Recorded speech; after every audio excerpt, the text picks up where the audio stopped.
నమస్తే, నేను మీ కుప్ప పద్మిని. ఇన్నాళ్ళు మీ సపోర్ట్ ని నాకు అందిస్తూ, మీ ప్రేమని నాకు అందిస్తున్న ప్రతి ఒక్కరికి కృతజ్ఞతలు.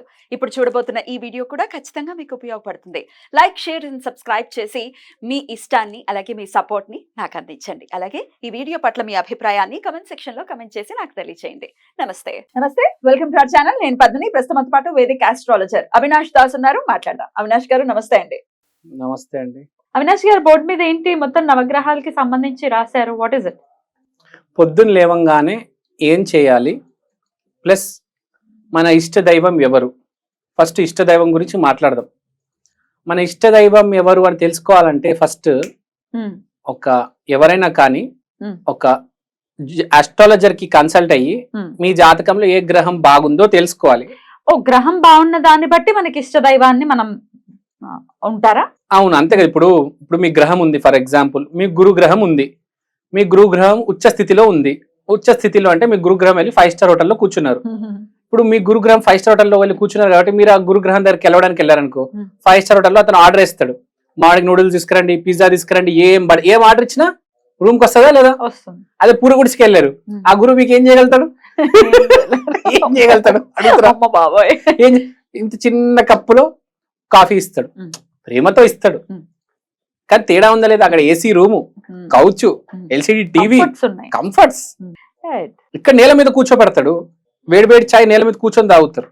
అట్లా మనం తెలుసుకోవాలి మనకి ఏ గ్రహం స్ట్రాంగ్ గా ఉంది, దాని ద్వారా మనం దైవారాధన చేసుకోవాలి. చాలా మంది తప్పు, ఏ గ్రహం అయితే సరిగ్గా మనకు ఫలించదో.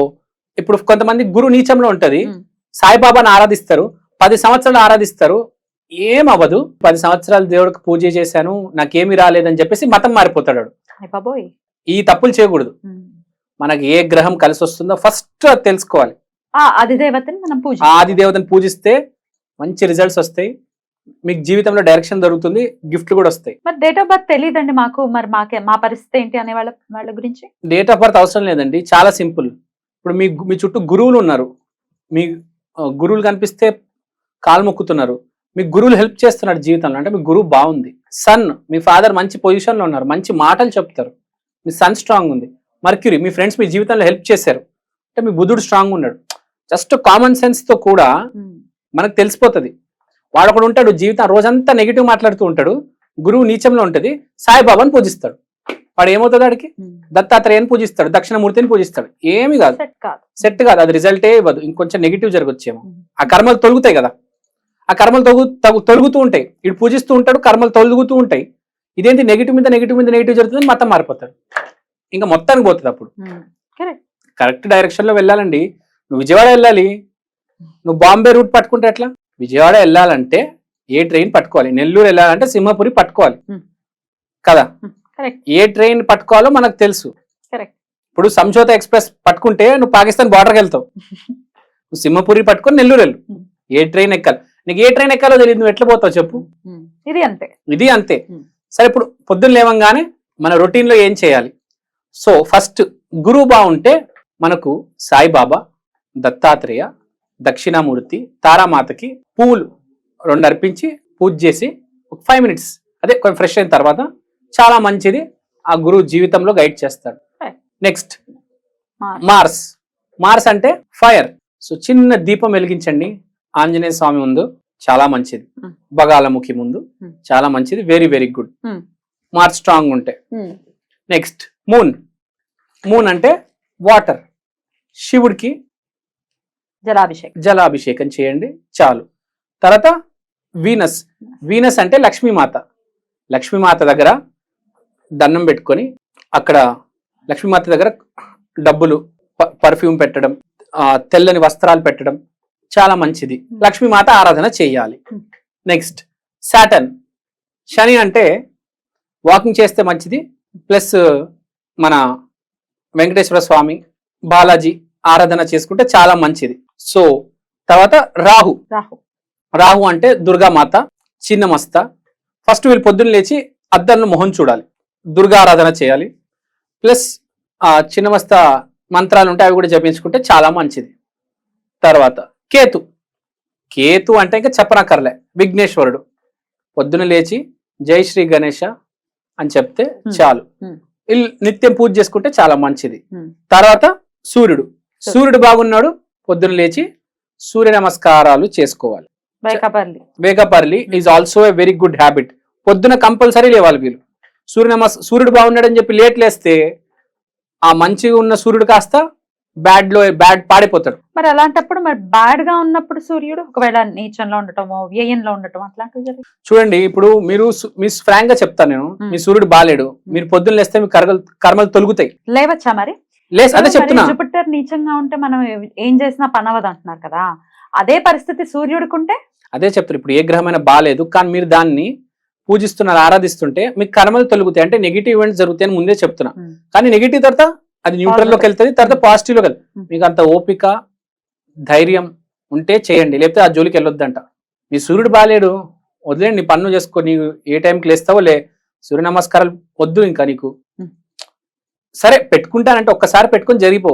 10 నిమిషాలు 20 నిమిషాలు 30 నిమిషాలు పూజలు చేసి సూర్య నమస్కారాలు చేసి ఆసనాలు చేసి ఇవన్నీ వద్దు. ముందే చెప్తున్నా, ఎందుకంటే చాలా మందిని చూసా డ్యామేజ్ అయిన వాళ్ళు.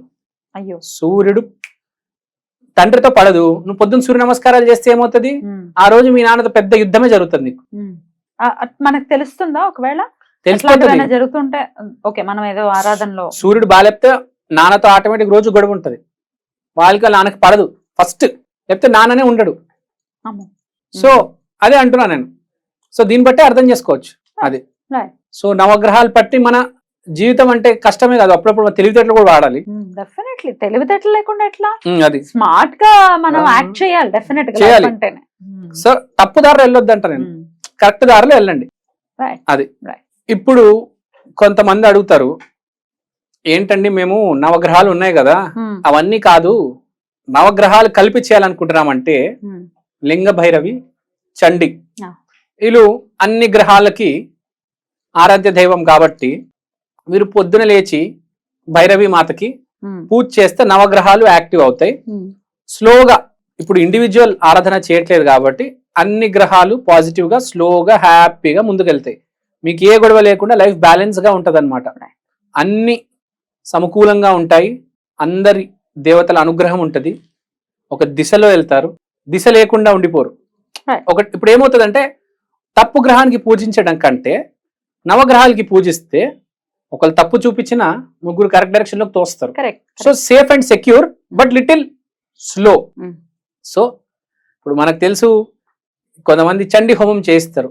ఇప్పుడు పాలిటిక్స్ లో ఉన్న వాళ్ళు చండీ హోమం ఎందుకు చేయిస్తారంటే అన్ని సెక్టర్స్, ఇప్పుడు కేసీఆర్ లాంటి వ్యక్తి ఉన్నారు ఫర్ ఎగ్జాంపుల్, చండీ హోమం చేశారు. Health sector, education sector, finance sector, agricultural sector, అన్ని సెక్టార్లు అన్ని వైపులుగా గవర్నమెంట్ వెళ్ళాలి, బాగుండాలి అని చెప్పేసి చేస్తారు. సో ఇప్పుడు కంపెనీకి CEO ఉన్నారు, రకరకాల డిపార్ట్మెంట్లు హ్యాండిల్ చేయాలి. సో బాగా పై స్థాయి ఎవరైతే ఉంటారో వాళ్ళు ఈ భైరవి ఆరాధన చండీ హోమం చేసుకుంటే చాలా మంచిది. మామూలు మనిషి కూడా చేసుకోవచ్చు. కొంతమంది ఉంటారు I want to balance everything అంటారు, వాళ్ళు భైరవి ఆరాధన చేసుకుంటే, లింగ భైరవి దర్శనం చేసుకుంటే చాలా మంచిది. Very very good. Actually Isha Foundation లో ఉన్నట్టున్నారు కదా, ఈషా ఫౌండేషన్ లింగ భైరవి ఉంది, ప్లస్ మన చండీ హోమం కూడా చేసుకోవచ్చు, సేఫ్ అండ్ సెక్యూర్. చాలా బ్యూటిఫుల్ గా ఎక్స్ప్లెయిన్ చేశారు అవినాష్ గారు. Thank you so much. నమస్తే.